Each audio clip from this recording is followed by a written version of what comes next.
tema que compartí en los cultos de la mañana. La razón de ello es porque se demanda una explicación, se demanda una respuesta, y nosotros como iglesia debemos tener perfectamente claro cuál es la posición y cuál es la respuesta que debemos dar cuando se nos inquiera, cuando se nos pregunte. Y desde luego es importante poder señalar que nosotros los cristianos no alzamos la voz para favorecer ni tampoco para condenar ideología social alguna o ideología política alguna. La función de la iglesia no es y no será, bajo ninguna circunstancia, entrar en un proceso de fomentar, de avalar alguna ideología social o política. Esa no es la tarea de la iglesia. Ni tampoco es tarea de la iglesia entrar en unos procesos, digamos, de controversia o de viabilización para la aspiración de algún partido político. Esa tampoco es la tarea de la iglesia. La tarea de la iglesia es una simple, la tarea de la iglesia es una sencilla. La tarea de la iglesia es orar y bendecir a todos los hombres y mujeres que de alguna manera dirigen los destinos de un pueblo, dirigen los destinos de una nación, para que Dios les ayude y les bendiga. Esa tiene que ser la tarea de la iglesia. Y desde luego es tarea de la iglesia no porque la iglesia lo ha elegido, es tarea de la iglesia porque las Sagradas Escrituras así lo demandan, así lo exigen. Cuando nosotros leemos Primera de Timoteo, capítulo 2, versos 1 al 4, encontramos precisamente a la palabra del Señor diciéndonos lo siguiente: así que recomiendo ante todo, fíjese lo imperativo del planteamiento, recomiendo ante todo que se hagan plegarias, oraciones, súplicas, acciones de gracias por todos, especialmente por los gobernantes y por todas las autoridades, para que tengamos paz y tranquilidad y llevemos una vida piadosa y digna. Esto es bueno y agradable a Dios nuestro Salvador, pues Él quiere que todos sean salvos y lleguen a conocer la verdad. Esta es precisamente la responsabilidad de la iglesia. Esta es precisamente la tarea medular de la iglesia con respecto a los gobiernos. La tarea de la iglesia es orar y es bendecir a hombres y a mujeres que están en posiciones para dirigir los destinos de una nación. El apóstol, hablándole a Tito en su carta, en el capítulo 3 y en el versículo 1 y versículo 2 nos dice: recuérdales a todos que deben mostrarse obedientes y sumisos ante los gobernantes y las autoridades. Siempre deben estar dispuestos a hacer lo bueno, a no hablar mal de nadie, sino a buscar la paz y ser respetuosos, demostrando plena humildad en su trato con todo el mundo. ¿Por qué es importante que nosotros conozcamos la postura de la comunidad de hombres y mujeres que servimos al Señor dentro de ese contexto de iglesia? Porque llana y sencillamente, a pesar de los desafíos que la iglesia pueda tener, a pesar de los retos que la iglesia pueda tener, nuestra postura nunca debe ser una de ofensa, ni tampoco puede ser una de desafíos atentatorios a la ley. La iglesia no ha sido constituida para violar la ley, ni tampoco ha sido constituida para maldecir, ni para condenar a los sistemas de gobierno.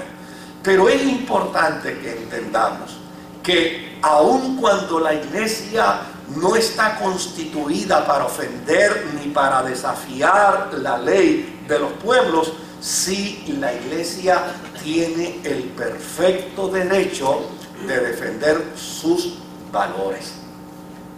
Esa es responsabilidad de la iglesia y es responsabilidad de los cristianos. El apóstol San Pablo, que se consideraba a sí mismo un ciudadano del Imperio Romano, en el capítulo 13 del libro de Romanos y en el versículo 1, plantea y dice con perfecta claridad, Romanos capítulo 13 y versículo 1, dice: todos deben someterse a las autoridades públicas, pues no hay autoridad que Dios no haya dispuesto. Así que las que existen fueron establecidas por Él. Note bien que el planteamiento escritural con respecto al deber y a la responsabilidad de la iglesia ante los sistemas de gobierno es una responsabilidad y un deber de paz, de oración, de respeto.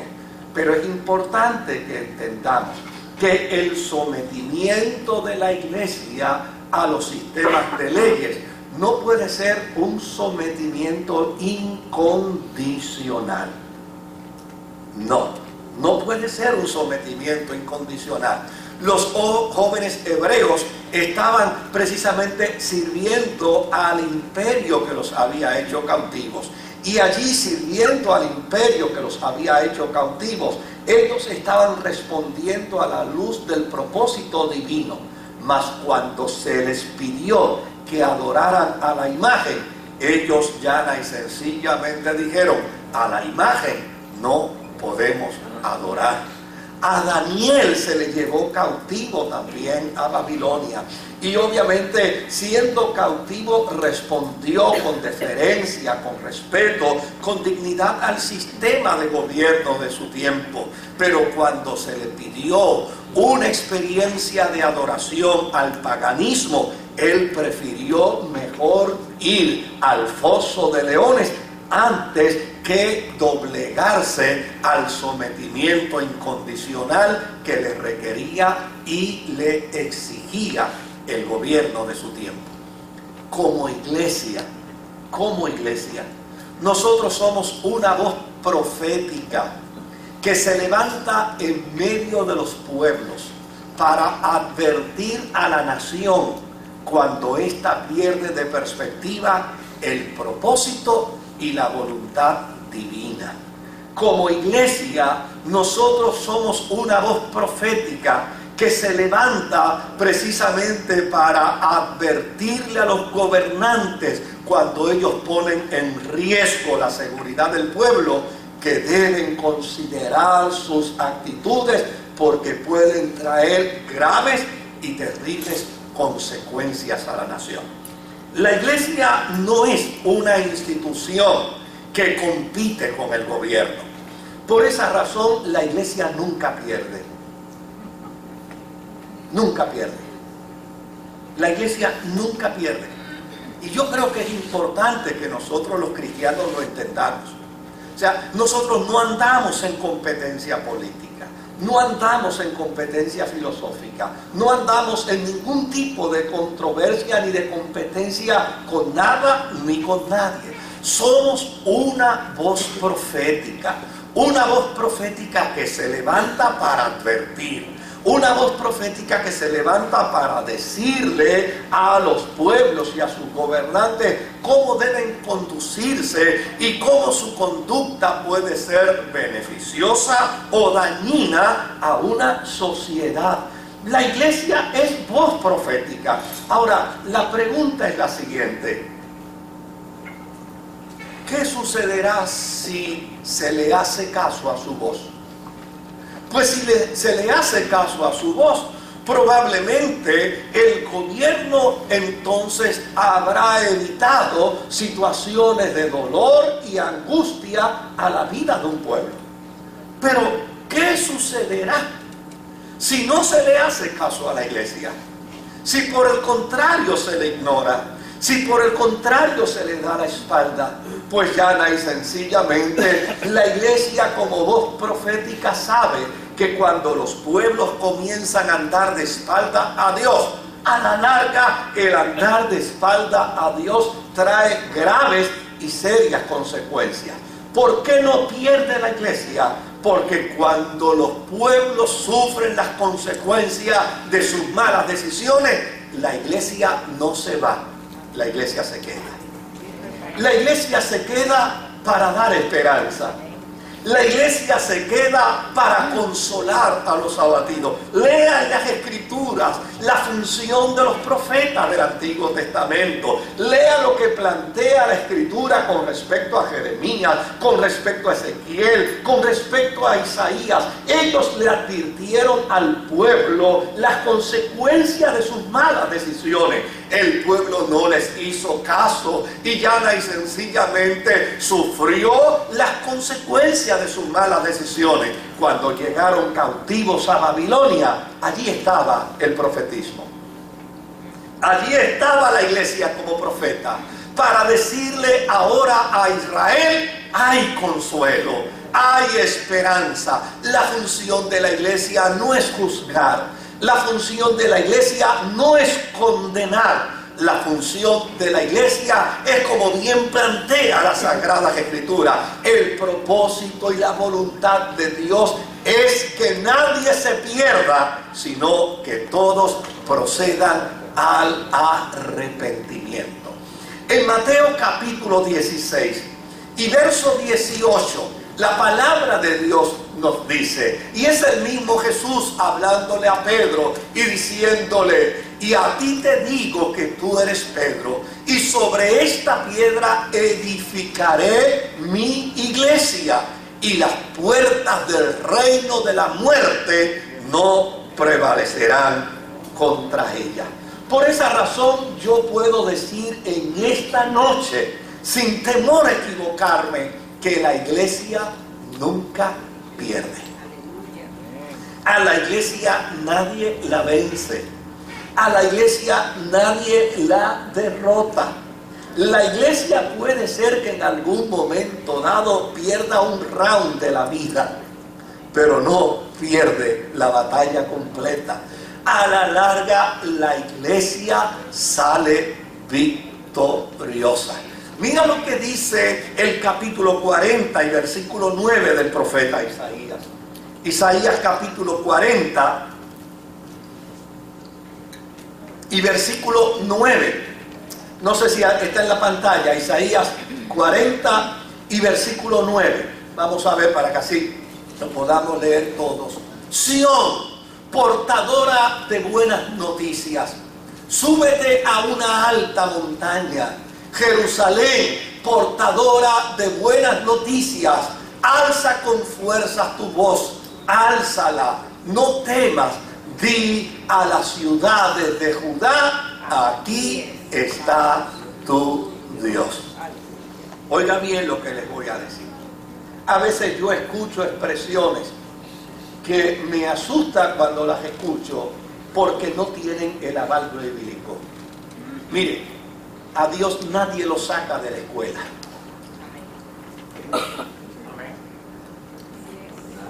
A Dios nadie lo saca del gobierno.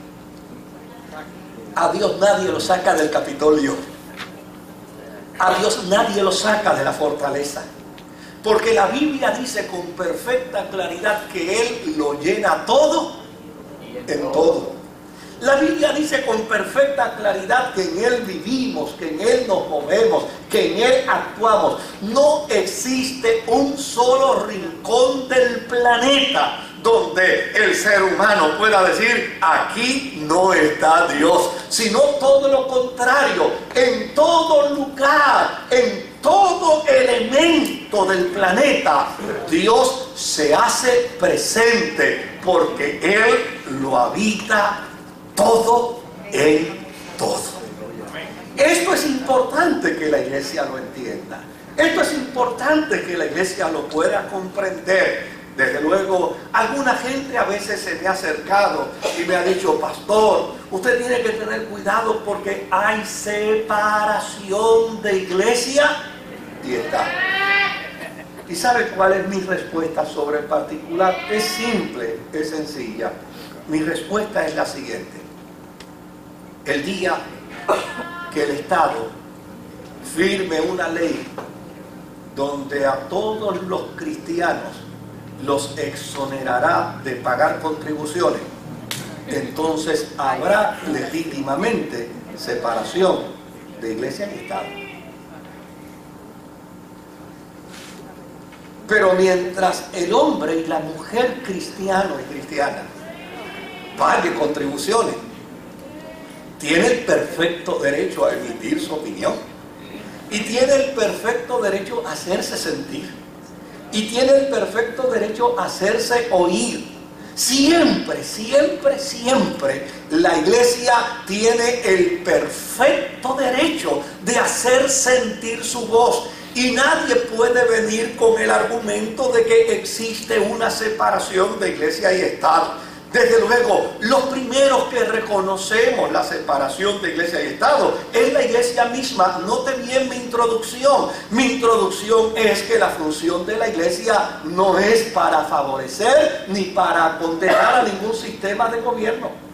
Nosotros no nos vamos a inmiscuir en eso desde el punto de vista de iglesia. Yo no puedo bajo ninguna premisa pararme en este púlpito y decir que todos los miembros de esta iglesia pertenecen a un partido en particular. Usted no lo aceptaría.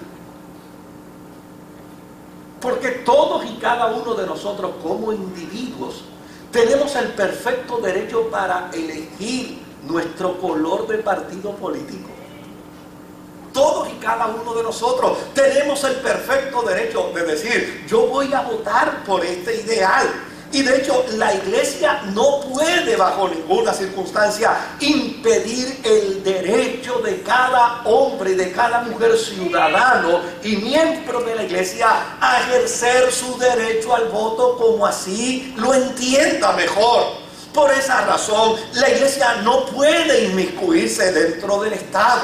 Ahora, lo que no se puede olvidar es que en Puerto Rico no existe un planteamiento que diga que hay separación entre ingenieros y el Estado, entre abogados y el Estado, entre médicos y el Estado. ¿Por qué? Porque cada uno de ellos como ente individual tiene el perfecto derecho a emitir su opinión. Los cristianos como individuos y como ciudadanos de esta bendita tierra tenemos también el perfecto derecho a emitir nuestra opinión.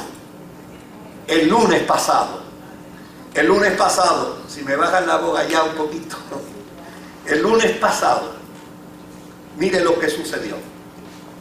La iglesia hizo una marcha.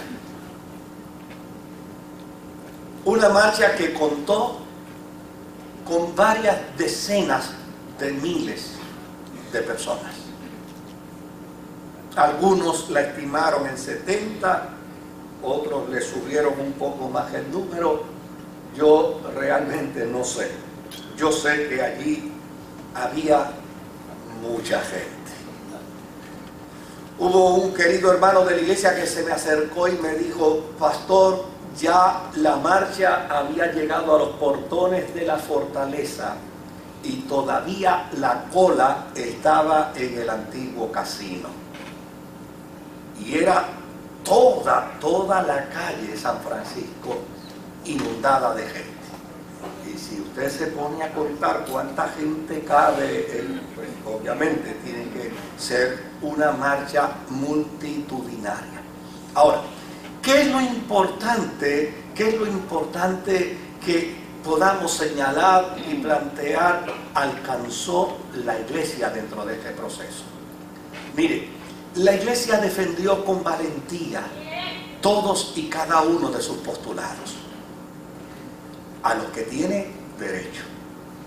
Porque déjeme decirle algo, nosotros como cristianos no solamente tenemos que velar por nuestros derechos, tenemos que velar por los derechos de todo el mundo. Si en Puerto Rico se propusiera una ley para impedir que los espiritistas celebraran sus actos religiosos, yo sería el primero en marchar con ellos para oponerme a esa ley. Porque yo no estoy de acuerdo con su teología, pero me parece que es imposible que a ellos se les prohíba practicar su fe.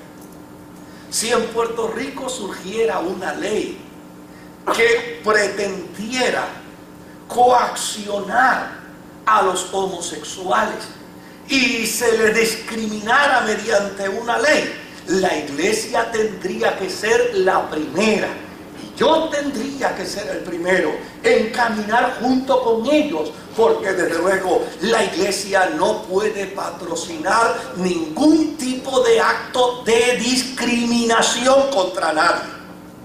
Usted puede decir amén o no decir amén, pero eso es lo que la Biblia enseña, eso es lo que la Biblia dice, eso es lo que la Biblia plantea. Si mañana surgiera una ley en Puerto Rico que pretendiera prohibirle a los mitas celebrar sus actos religiosos, yo creo que toda la iglesia, todos nosotros tendríamos que caminar juntamente con los mitas para protestar esa ley, porque nadie tiene derecho a discriminar contra ellos. Por lo tanto, la marcha que sucedió el lunes pasado en Puerto Rico es una marcha de derecho, porque nadie tiene por qué discriminar contra la niñez de nuestra tierra. Desde luego, la iglesia defendió con valentía todos y cada uno de sus postulados, sin ofender, aunque ella fue ofendida. Si usted escuchó a través de la prensa los comentarios que hicieron politólogos y abogados y defensores de los derechos humanos, que en Puerto Rico defienden unos pocos derechos, no todos los derechos, usted descubrió que hubo gente que ofendió a la iglesia sin ella haber ofendido a nadie, sin lastimar aunque ella fue lastimada, sin utilizar palabras soeces aunque ella fue vituperada. De hecho, fueron muchos los que me llamaron para decirme que escucharon, yo también lo escuché, a un politólogo, abogado, hacer una expresión peyorativa y ofensiva contra la vida de los miles de hombres y mujeres que caminaron dentro de esa marcha. Desde luego, no sé si la razón fue frustración, yo creo que fue esa. Pero ¿cuál debe ser la conducta de la iglesia? ¿Cuál debe ser la postura de la iglesia? Lucas capítulo 6 y versículo 28. Mira lo que dice la Escritura. Bendigan a quienes los maldicen y oren por quienes los maltratan. Esa tiene que ser la postura de la iglesia. La Biblia dice: no seas vencido de lo malo, sino vence con el bien el mal. La iglesia no puede asumir una postura belicosa contra aquellos que se levantan para ofenderla, contra aquellos que se levantan para lastimarla, contra aquellos que se levantan para vituperarla. No, la iglesia llana y sencillamente tiene el deber de bendecir y de orar por aquellos que equivocadamente pueden maltratar y pueden lastimar la vida de la iglesia. Ojalá el Señor nos dé la oportunidad de poder bendecir a estos seres humanos. Ojalá el Señor nos dé la oportunidad de poderles extender la mano en algún momento dado. Ojalá el Señor les dé la oportunidad de poder entender que llana y sencillamente la iglesia hace uso de sus derechos, porque llana y sencillamente la iglesia también tiene derechos.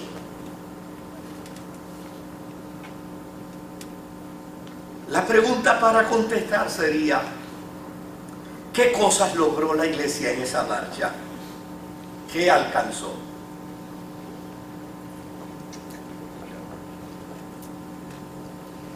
Yo no estuve en la marcha porque coincidimos en que tenía que estar en una actividad en Orlando, Florida. Y desde luego me convertí en el corresponsal de la marcha en el estado de la Florida, recibiendo llamadas telefónicas de emisoras de radio. Pues obviamente nosotros no podemos olvidar que Orlando, Florida es el segundo San Juan de Puerto Rico. Nosotros tenemos allí cerca de 1 millón de puertorriqueños que ya viven allí. Y desde luego pues ya tienen emisoras de radio, ya tienen programas de televisión, ya tienen programas de noticias. Y entonces yo estaba sirviendo de corresponsal con algunos periodistas que me llamaban y obviamente mirando la marcha planteábamos algunas de las incidencias y comentábamos sobre las incidencias. Ahora bien, ¿qué cosas logró la iglesia? Yo tengo que admitir lo siguiente: no se logró todo lo que yo hubiera deseado. Y probablemente, si les pregunto a ustedes, tal vez algunos de ustedes me digan: no se logró lo que yo hubiera deseado. Y eso es muy auténtico y eso es muy genuino. Y tal vez no se hicieron las cosas de acuerdo a mi estilo, porque ya necesariamente todos y cada uno de nosotros tiene distintos, diversos estilos para realizar las cosas. Y tal vez usted, cuando miró la marcha y vio las incidencias, tal vez dijo: esto se debió haber hecho en otro estilo. Ahora, déjeme plantearle algo. Una marcha que logró mover a cientos de miles de personas se organizó solo en 12 días. Y a mí me parece que para haber existido una organización de solo 12 días, menos de 2 semanas, esta marcha tuvo un éxito extraordinario. Tuvo un impacto extraordinario. ¿Qué logró? Pues mire, ella logró unificar aún más la paz con hermanos y hermanas de todas las denominaciones que allí se dieron cita. Y a mí me parece que eso es extraordinario, porque la iglesia necesita desarrollar una cosmovisión distinta hoy para enfrentar sus problemas. ¿Ustedes se acuerdan de aquel corito que antes se cantaba, que decía: no me importa la iglesia que vaya, si detrás del Calvario tú estás, si tu corazón es como el mío, dame la mano y mi hermano será? Pues a mí me parece que eso lo logró la iglesia del Señor dentro de esta marcha. De hecho, el periodista Luis Penchi me preguntaba a través de su programa en Orlando, Florida, y me decía: óigame, pastor, pero fíjese, yo estoy viendo aquí al arzobispo de Ponce, y estoy viendo aquí al arzobispo de Arecibo, y estoy viendo un montón de monjitas, y estoy viendo un montón de sacerdotes ahí en la marcha con ustedes. Adiós, ¿y de cuándo acá? Ahora los protestantes y los católicos se juntan para la marcha. ¿Y sabe lo que les respondí? Le dije: pues hoy es un día especial donde los católicos se hicieron protestantes y los protestantes nos hemos hecho católicos por una sola causa: defender a la niñez de nuestra tierra. Yo recibí una llamada del presidente de las iglesias adventistas de Puerto Rico, una organización muy seria, una organización muy bien enfocada y muy bien orientada. Si les hablo con honradez, probablemente no concurro con todas sus posiciones teológicas, no concurro con ellas, pero no tengo por qué dejar de ver sus méritos, no tengo por qué dejar de ver su integridad, no tengo por qué dejar de ver su consistencia y su determinación por la causa del reino de Dios. Ese presidente me llamó y me dijo: Moisés, te estoy llamando porque necesito que me des el teléfono de uno de los organizadores. Yo quiero que ellos sepan que las iglesias adventistas también vamos a marchar con ustedes en esa marcha. Óigame, ¿qué logró la iglesia? Pues la iglesia logró unificar aún más la paz con hermanos y hermanas de todas las denominaciones que se dieron cita allí para hacer valer precisamente lo que la iglesia postula y lo que la iglesia cree. Por el otro lado, ¿qué logró la iglesia? Esta no fue una marcha política. No lo fue. No lo fue. Pero allí se reunieron cristianos y cristianas de todos los partidos políticos. Porque es necesario que la iglesia entienda que en todos los partidos políticos de nuestro país hay gente de valores. Que esto no es asunto de políticos. Que esto no es asunto de insignia política. Que llana y sencillamente hay hombres y mujeres en todos los partidos políticos que tienen compromiso con la fe y con los valores que la fe promueve. ¿Qué otra cosa logró la iglesia? Pues mire, querido, la iglesia logró detener la enseñanza de perspectiva de género, que aunque nunca se presentó su prontuario, a todas luces se demostró que era dañina. Y usted dirá, ¿y por qué llegas a esa conclusión? Si alguno de ustedes leyó hoy el periódico El Nuevo Día, en su portada, el periódico El Nuevo Día presentó hoy, óigame, los mejores argumentos que yo podía utilizar para la reflexión de este día. ¿Por qué razón? Porque la mejor evidencia que la iglesia tiene hoy es que el honorable secretario de Educación amonestó a quienes estaban en salones de clase enseñando con libros de perspectiva de género de forma distorsionada a la niñez del país. Él dijo que no estaba autorizado ningún maestro a utilizar libros de sexo para enseñar salud en los salones de clase. No sé si ustedes lo escucharon, yo lo escuché y lo leí. Él fue el que dijo: el maestro que haga tal cosa será sancionado por este servidor. Si él está diciendo que no avala y que sancionará, quiere decir entonces que sí existía. Que la iglesia no estaba mintiendo. Que los libros que la iglesia estaba enseñando evidentemente estaban circulando. Que los testimonios de padres y de madres que estaban planteando que se estaba distorsionando la educación de salud en las escuelas, era una verdad. ¿Qué otro planteamiento podemos utilizar? Hoy se habla. Hace 3 semanas atrás se decía que el próximo lunes, antes de que comenzara marzo, se iba a comenzar a enseñar perspectiva de género en las escuelas. Es decir, mañana se iba a comenzar.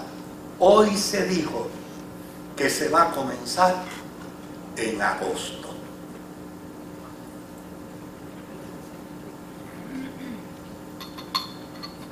Que todavía no está preparado el prontuario.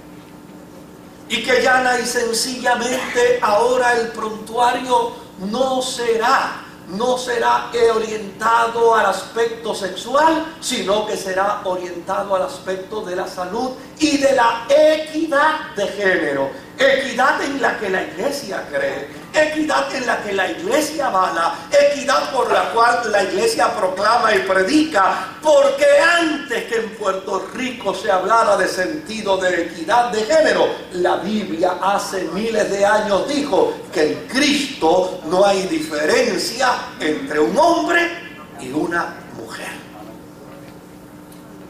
Ahora, si se ha determinado que no se va a enseñar mañana y que ahora se va a enseñar en agosto, y se ha contestado en el periódico que todavía no se ha terminado el nuevo prontuario, entonces esto quiere decir que no se tenía un método científico de enseñanza y que todo estaba relacionado a una mera reconstrucción social que se pretendía implementar. ¿Qué quiere decir esto? Que la iglesia estaba diciendo la verdad. Que la iglesia no estaba mintiendo. Que la iglesia no estaba falseando la verdad. Que la iglesia estaba levantando genuinamente una gran preocupación. La preocupación de que algunos querían introducirse dentro de este proyecto para enseñarle a los niños cosas que a su edad no les es propia aprender. ¿Y ahora qué debemos hacer? Porque desde luego, como yo decía en la mañana, el domingo que viene yo no voy a hablar de esto, ni me voy a seguir montando en la tribuna de esto. Dios no me llamó para esto, Dios me llamó para predicar el evangelio, para hablar de la gracia, para hablar de la salvación, para hablar de la restauración. Pero es necesario que estas cosas también se diluciden en medio de la iglesia, porque hay que tener claridad en nuestras posiciones y en cuanto a nuestras posturas. Ahora, ¿qué debemos hacer como iglesia? Número uno, sigamos fomentando la amistad con todos los cristianos que afirman nuestros valores de fe. Sigamos fomentando esa amistad. Sigamos entendiendo que el que no está en contra nuestra, con nosotros está. Eso no fue lo que dijo Jesús. Eso no es lo que plantea la Escritura. El que no está en contra nuestra está con nosotros. Pues desde luego yo voy a seguir creyendo lo que creo, voy a seguir predicando lo que predico, pero yo tengo que entender que ahora no solamente somos más los buenos, sino que nos estamos uniendo mejor, que nos estamos apoyando de forma más efectiva, que estamos dispuestos para trascender las barreras y las fronteras denominacionales y dar pasos de amistad para defender causas. Óigame, cuando la iglesia del Señor se une, indistintamente la denominación a la que pertenezca, cuando la iglesia del Señor se une, oiga, acontecen cosas extraordinarias en favor de lo que ellos profesan y en favor de lo que ellos postulan. Por el otro lado, sigamos promoviendo la imparcialidad política sin atacar ideología partidista alguna. El discurso de la iglesia no puede ser pro ni ante partido político. No estamos aquí para defender los ideales de un partido político. Estamos para defender la causa del reino del Señor. Estamos para defender la causa de la iglesia. Por lo tanto, lo propio, lo pertinente es que cada uno de nosotros como iglesia, usted como individuo, usted como persona, usted tiene el perfecto derecho a tener el ideal político que quiera tener. Lo único que yo le puedo recomendar es que a la hora de votar, mire bien, porque déjeme decirle algo. Dentro de todos los partidos hay gente con valores, pero dentro de todos los partidos hay gente que no tiene valores. Entonces no se trata meramente de color, se trata también de valores. Y desde luego, como yo entiendo que lo que mi tierra necesita son hombres y mujeres que estén dispuestos a hacer el bien, llana y sencillamente a la hora de emitir mi voto, porque yo soy ciudadano de esta tierra y tengo el perfecto derecho a emitir el voto, y usted es ciudadano de esta tierra y tiene el perfecto derecho a emitir su voto, pues desde luego usted escoja bien, porque la iglesia no debe promover a ningún partido político, ni debe atacar ninguna ideología partidista, pero sí debe entender que dentro de todos los partidos políticos hay gente de valor y hay gente que no ama los valores. Y usted y yo necesitamos conocerlos.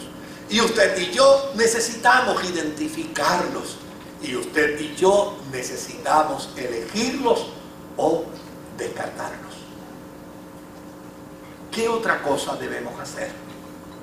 Resaltemos que somos el cuerpo místico de Cristo, que somos la iglesia del Señor, que no podemos caer en la trampa de un discurso distinto, que no podemos caer en la trampa de una defensa parcializada.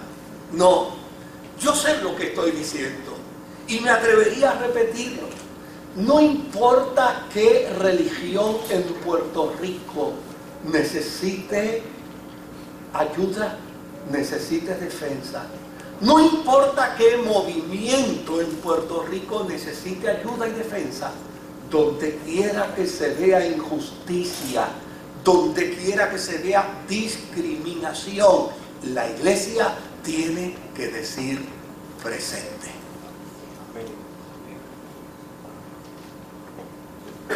¿Y por qué es importante señalar esto?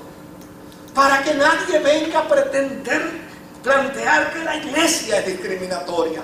No, la iglesia no es discriminatoria. De hecho, si la iglesia sigue al pie de la letra lo que enseña la Escritura, una de las cosas que la iglesia tiene que hacer es defender los derechos de todos los ciudadanos. Esto, sin afectar los nuestros, sin permitir que los nuestros sean lacerados, sin permitir que los nuestros sean dañados. ¿Qué otra cosa debemos hacer? Debemos mantener una vida de oración. Debemos seguir orando por nuestra tierra. Debemos seguir orando por nuestros gobernantes. Y debemos ser vigilantes para defender todo lo que entendemos es mejor para nuestra niñez. Porque a fin de cuentas, nosotros como iglesia también tenemos derechos. ¿Qué otra cosa debemos hacer? Querido, seamos proactivos con la niñez de nuestro entorno. Seamos proactivos con la niñez que está a nuestro alrededor. Es decir, seamos proactivos con la niñez que tenemos en casa. Y seamos proactivos con la niñez que tienen nuestros familiares. Y seamos proactivos con la niñez que está en nuestro entorno. Óigame, yo le creo a la Sagrada Escritura. La Biblia dice que instruyamos al niño en su carrera y aun cuando fuere viejo no se apartará de ella. Yo no puedo plantear hoy un discurso evangélico que diga que como consecuencia de nuevas leyes que vengan y que se impongan en nuestra sociedad en contra de los valores, la iglesia se va a destruir. ¿Sabe por qué? Porque la Biblia enseña lo contrario. Si tú y yo educamos a nuestros niños, si tú y yo dirigimos a nuestros niños, si tú y yo enseñamos a nuestros niños, puede venir el diablo del infierno mismo a enseñarle en un salón de clase y ellos mantendrán lo que tú y yo les sembremos en el corazón. Lo que tú y yo les sembremos en la vida. lo que tú y yo le sembremos en nuestra mente. Seamos proactivos con nuestra niñez, con la niñez de nuestro entorno. Vamos a educarlos en el temor del Señor, con la certeza y con la confianza de que lo que les enseñemos, nada ni nadie se lo podrá arrebatar. Nada ni nadie se lo podrá quitar. Yo quiero aprovechar. El jueves pasado, yo fui a buscar a mi nieta a la escuela. Y desde luego, cuando ella me ve llegar, me abraza y me besa, pero antes que yo le hable, me dice, ya sé, ¿cómo te fue hoy? Digo, sí, Kaira, para mí es importante saber cómo te fue. ¿Qué te pasó? Me dice, pues hoy tuve una conferencia de un abogado. Le dije, ¿un abogado? Le di una conferencia así. Nos enseñó los derechos del niño. Y yo quiero que tú sepas, Abu, que yo tengo muchos derechos. ¿Está bueno? Yo creo que los niños necesitan saber sus derechos, pero también necesitan saber sus deberes. Entonces yo le digo, ven acá, Kaira, ¿y qué derechos? ¿Qué derechos ahora tú conoces bien? Me dice, me enseñaron que yo tengo derecho a que nadie me pegue. Y yo le digo, bueno, yo también tengo un derecho a darte 2 nalgadas si tú no haces las cosas correctamente. Y ese derecho vamos a tener que discutir tú y yo más adelante. Me dice, no, pero me enseñaron otros derechos. Y yo le digo, ¿qué otro derecho te enseñaron? Me dice, el derecho a la intimidad. Ah, te enseñaron el derecho a la intimidad. Ay, qué bueno. ¿Y qué te dijeron con respecto al derecho a la intimidad? Me dice, me dijeron que cuando yo esté en mi cuarto, nadie tiene que entrar a mi cuarto. Te felicito, me encanta ese derecho. Y cuando yo esté bañándome, nadie tiene que entrar al baño. Te felicito. Así que a partir de hoy, tú tienes que hacer algo que es importante para que nadie entre a tu baño, ni abuelo entre a tu baño. A partir de hoy, antes de irte a bañar, tú tienes que tomar la toalla, tienes que tomar los champús, tienes que tomar los cepillos, tienes que tomar la ropa interior, tienes que tomar ropa para vestirte, tienes que llevarte tu chancleta, tienes que llevarte todo, porque después que tú estés allí, nadie puede entrar a tu intimidad, Kaira, nadie puede entrar. Y entonces allí tú adentro, pues terminas de bañarte y entonces sales. Yo me puedo ir a la biblioteca, yo me puedo quedar abajo, yo puedo estar haciendo otras cosas mientras tú disfrutas de tu derecho. Así es que vamos a sellar ese pacto de derecho. Y obviamente yo le enseñé mi meñique y ella me enseñó el suyo. Lo amarramos los dos y sellamos el pacto del derecho a su intimidad. Vamos a ver si esto funciona. Llegó las 6:30 de la tarde. Como ustedes ven, todavía a las 6:30 oscurece. Y voy y le digo, Kaira, llegó la hora del baño, así que tiene que irse a bañar. Me dice, Abu, tú me vas a esperar en el cuarto. Y le digo, no, acuérdese el compromiso del derecho a la intimidad. Eso es un derecho inviolable, tú no puedes violar. Me dice, pero Abu, es que ya está cayendo la noche, yo necesito... No, usted recoja toalla, recoja cepillo, recoja todo y váyase al baño, que yo voy a estar abajo. Abu, por favor, yo necesito que por lo menos tú estés en el cuarto por si algo se me ha quedado. Kaira, no se puede, un derecho es un derecho, y ese derecho aquí lo pactamos, ya no se puede hacer. Abu, por favor, yo necesito que tú vayas conmigo al cuarto. Me dice, ¿sabes algo? Mira lo que voy a hacer con el derecho. Y agarró el dedito que lo tenía doblado, lo enderezó, se quitó el derecho, lo tiró al piso y le puso el pie encima. Pero se acabó el derecho. Renuncié a mi derecho. Yo necesito que tú estés en el cuarto por si te necesito. Instruye al niño, educa al niño.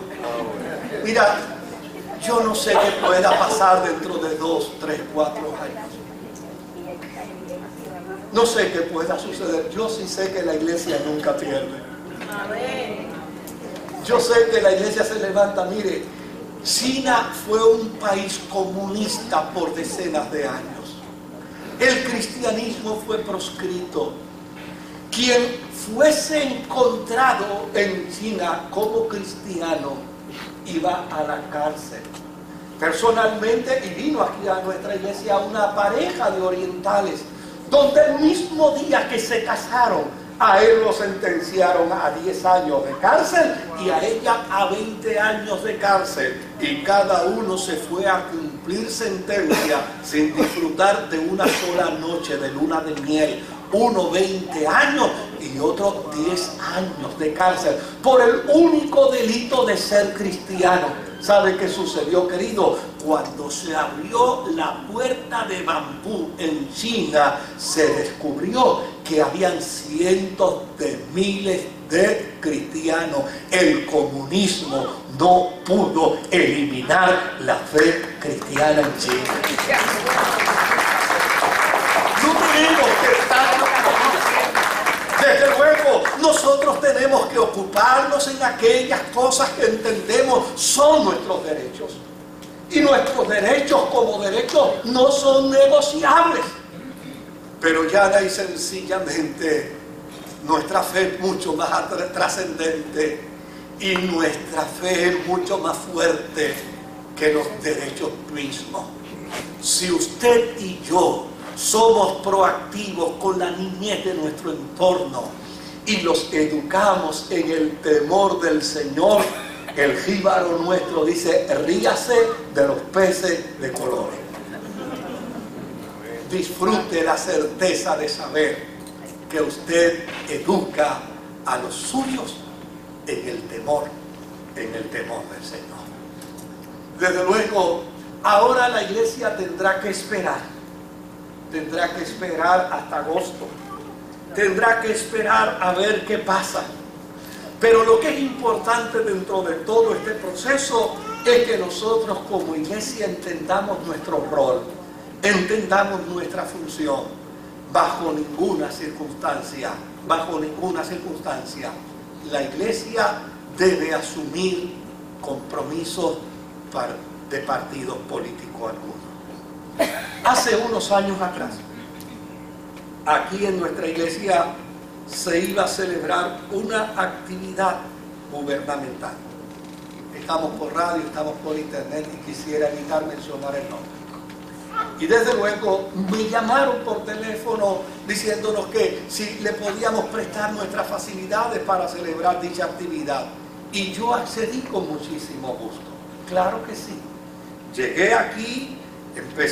Llegaron unas personas que se identificaron como los del protocolo y empezaron entonces a mirar las facilidades y a ubicar imaginariamente todo lo que ellos tenían que ubicar. De momento, uno de ellos dijo: aquí vamos a colocar al gobernador y aquí vamos a colocar a fulano de tal. Y yo lo escuché y cuando yo le escuché dije: un momentito, aquí arriba nadie. Me dice: no, pero es que aquí va. No, aquí no va ninguno de ellos. Ninguno. Me dice: no, pero es que entonces no se puede hacer la actividad aquí. Ah, pues entonces busquen otro lugar. Pero ¿por qué no se puede? Tan sencillo como eso. Yo no me siento en el escritorio del gobernador. Él no tiene por qué subirse al púlpito. El púlpito no es un lugar para otra cosa sino para proclamación del Evangelio. Así de sencillo. Yo no me siento en el escritorio de ningún ejecutivo del gobierno.